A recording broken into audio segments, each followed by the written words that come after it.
4200 కోట్లని single day 2020 April నెలలో ఒకే రోజు 28వ తేదీన రిలీజ్ చేశారు.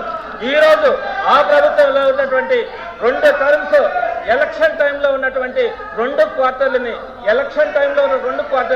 ఈ రోజు దాకా కూడా రిలీజ్ చేయలేదు అధ్యక్ష.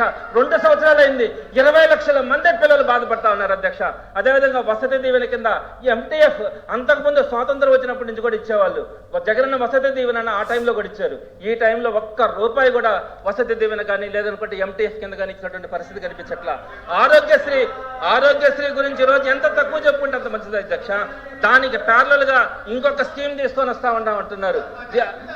దానికి ఇన్సూరెన్స్ పథకం తీసుకొని వస్తామంటున్నారు. ఈ రోజు ఆరోగ్యశ్రీ హాస్పిటల్స్ ఎన్ని హాస్పిటల్స్ లో ఆరోగ్యశ్రీ తీసుకుంటున్నారో చూడండి అధ్యక్ష. నాకు టైం ఇవ్వలేదు అధ్యక్ష, మీరు వాళ్ళు తీసుకున్నారు అధ్యక్ష. ఆరోగ్యశ్రీ గురించి ఈ రోజు అత్యంత దారుణమైనటువంటి పరిస్థితిలో ఉంది అధ్యక్ష. ప్రతి హాస్పిటల్ కూడా ఆరోగ్యశ్రీ మేము స్వీకరించమని చెప్పేటువంటి పరిస్థితి ఉంది. అదేవిధంగా అధ్యక్ష, వీరు చెప్పినటువంటి పెద్ద పథకం నిరుద్యోగ భృతి గురించి పుస్తకంలో కనీసం ఒక్క మాట కూడా ప్రస్తావించలేకపోయినారు అధ్యక్ష.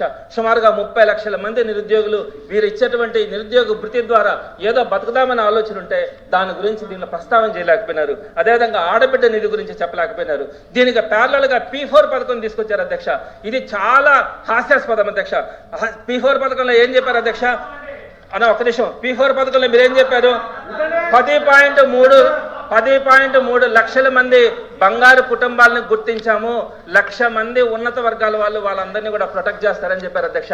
నేను చెప్తా ఉన్నాను, మీ పుస్తకంలోనే ఉంది 1,43,00,000 కుటుంబాలు బిలో పావర్టీ లైన్ లో ఉన్నాయన్నారు. మరి 10.3 లక్షల మందిని మేము గుర్తించామంటున్నారు.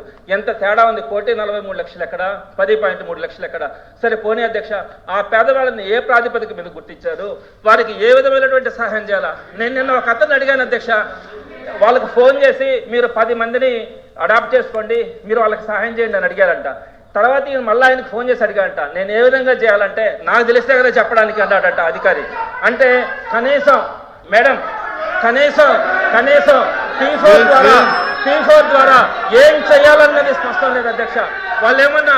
వాళ్ళు వెళ్ళి అడుగుతారంట, వాళ్ళు చెయ్యాలంట. ఇది ఎక్కడ అధ్యక్ష? P4 పథకం ఏంటి అధ్యక్ష? ఎవరో పేదవాళ్ళని ఎవరో అడాప్ట్ చేసుకునేది ఏంటి? వాళ్ళకి ఇష్టం వచ్చినప్పుడు వాళ్ళు ఏం చేస్తే అది భిక్షగాళ్ళ అధ్యక్ష వాళ్ళు ఏమన్నా? సో మీరు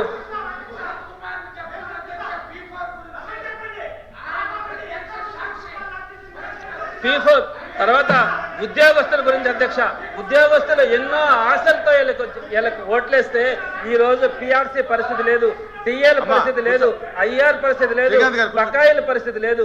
ఉద్యోగుల గురించి ఆ రోజు ఎంత ఆశతో వీళ్ళు ఓట్లు వేయించుకున్నారో, ఎన్ని మాటలు చెప్పారో, మీ బకాయిలన్నీ చెల్లిస్తాం, మీకు 30% PRC ఇస్తామని చెప్పినటువంటి పరిస్థితిలో వాళ్ళు ఓట్లేసిన తర్వాత ఈ రోజు ఉద్యోగస్తులు పట్టించుకునే పాపాన్ని పోవట్లేదు అధ్యక్ష. అదేవిధంగా కూర్చో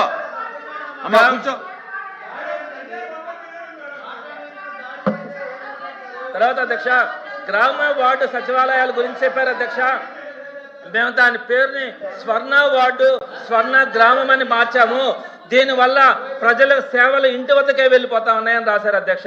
ఒక్కసారి ఆలోచించాలి అధ్యక్ష, ఈ సచివాలయ వ్యవస్థను ఎవరు తీసుకొని వచ్చినారు? వైఎస్ జగన్మోహన్ రెడ్డి గారు తీసుకొచ్చినారు.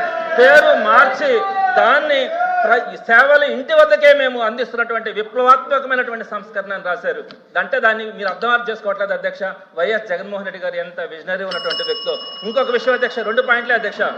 జిల్లాలని 26 నుంచి 28కి పెంచాము, తద్వారా పరిపాలన వేగవంతమైంది, ప్రజల సమస్యలు తగ్గాయన్నారు అధ్యక్ష. ఒక్కసారి ఆలోచించాలా. 28 జిల్లాలు ఈరోజు ఉంటే దాంట్లో ఏకంగా 5 సంవత్సరాల వైఎస్ జగన్మోహన్ రెడ్డి గారు ఉన్న ప్రభుత్వంలోనే 13 జిల్లాలను తీసుకొచ్చినటువంటి ఘనత వైఎస్ జగన్మోహన్ రెడ్డి గారిది. మీరు 2 జిల్లాలను తీసుకొని వచ్చి మేము పరిపాలనని వేగవంతం చేస్తామని చెప్తే ఒక విజనరీ ఉన్నటువంటి లీడర్ ఎవరు? వైఎస్ జగన్మోహన్ రెడ్డి గారు అని మీరే ఒప్పుకున్నట్లయింది అధ్యక్ష. ఇకపోతే పౌరుల్లో ఉన్న భయాన్ని, ఆస్తి అభద్రతను తొలగించడానికి ల్యాండ్ టైటిలింగ్ యాక్ట్ రద్దు చేశామని చెప్పారు అధ్యక్ష. ల్యాండ్ టైటిలింగ్ యాక్ట్ ని భయాన్ని పెట్టింది ఎవరు అధ్యక్ష? వీళ్ళు భయపెట్టారు అధ్యక్ష. ల్యాండ్ టైటిలింగ్ యాక్ట్ పేరు తప్ప దాంట్లో ఉన్నటువంటి యాక్ట్ను రద్దు చేసే పరిస్థితి వీళ్ళకు ఉండదు అధ్యక్ష. ఎందుకంటే అది ఒక మంచి స్కీమ్. దాని ద్వారా ఈరోజు 120 సంవత్సరాల చరిత్రను తిరగరాసినటువంటి ఘనత వైఎస్ జగన్మోహన్ రెడ్డి గారిది. ల్యాండ్ టైటిలింగ్ యాక్ట్ లో పేరు మార్చారే తప్ప దాంట్లో ఉన్నటువంటి కంటెంట్ అని తప్పుపట్టలేనటువంటి పరిస్థితి. దాని గురించి భయాన్ని పెట్టిందే మీరని చెప్పి తెలియజేస్తా ఉన్నాను అధ్యక్ష. ప్లీజ్ చంద్రశేఖర్ ప్లీజ్ అధ్యక్ష క్లోజ్ చేస్తున్నాను అధ్యక్ష. ఇంకా పోతే రెండోది అధ్యక్ష, నాడు నేడు ద్వారా ఒక అద్భుతమైనటువంటి రీఫార్మ్స్ అధ్యక్ష. ఈరోజు గవర్నమెంట్ స్కూల్స్ని ఎంత చక్కగా ఎస్టాబ్లిష్ చేసినామో 44,000 స్కూల్స్ని ఈరోజు దాంట్లో అయిపోయింది అధ్యక్ష. ఒకే ఒక్క నిమిషం అధ్యక్ష. లాస్ట్ ఫేజ్లో ఉన్నటువంటి స్కూల్స్ని అర్ధాంతరంగా ఆపేసి దాంట్లో కనీసం ఒక్క ఇటుక కూడా పెట్టినటువంటి పరిస్థితి ఈరోజు లేదు అధ్యక్ష. నాడు నేడుని అదేవిధంగా టీచర్స్ రిక్రూట్మెంట్ గురించి కూడా చెప్పారు అధ్యక్ష. ఎప్పుడెప్పుడు పాపాలను జగన్మోహన్ రెడ్డి గారు అన్ని కూడా క్రియేట్ చేసినటువంటి సార్ మెడికల్ కాలేజ్ ఇలా అనేకమైనటువంటి అబద్ధాలతో ఈ గవర్నర్ గారి ప్రసంగాన్ని పెట్టించినారు. కాబట్టి తప్పకుండా కూడా ప్రభుత్వం ఒక్కసారి పరిశీలించాలా. ఇలాంటి అబద్ధాలు కాకుండా వాస్తవాల్ని మనం ప్రజలకు చెప్పాలా. మనమేం చేసాం ఒక్క నిమిషం ఆ పదం అది అన్పార్లమెంటరీ, అది కరెక్ట్ గా మీరు రికార్డ్ లో తీసుకోకూడదు. అది మీరు చెక్ చేసుకోండి కావలిస్తే.